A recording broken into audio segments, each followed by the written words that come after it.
যে বিদেশিরা বাংলাদেশের জন্য স্বৈরাচারের বিরুদ্ধে আন্দোলন করেছে, বিদেশে থেকে তারা কারাগারে রয়েছে, তাদের মুক্ত করার জন্য এই বর্তমানে সরকারের যারা উপদেষ্টারা, তাদের কাছে অনুরোধ করছি, ওই বিদেশিরা যেন কারাগার থেকে মুক্ত পায় সেই ব্যবস্থা করুন। যারা কারাগারে বন্দী আছে, আমার বাংলার জন্য আন্দোলন করে স্বৈরাচার মুক্ত বাংলাদেশ গড়ার জন্য কোটামুক্ত আন্দোলনে যারা বিদেশ থেকে শরিক হয়েছে আমাদের সাথে, তাদের অন্য রাষ্ট্র থেকে আমাদের সাথে শরিক হয়েছে, তারা আন্দোলন করতে গিয়ে তারা কারাগারে বন্দী আছে।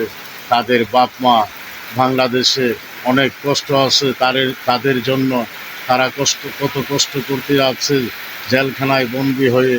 তাদের জন্য একটু যে কোনো মূল্যে আপনারা ওদেরকে মুক্ত করার ব্যবস্থা করুন, আপনাদেরকে বিশেষভাবে অনুরোধ করে বলছি।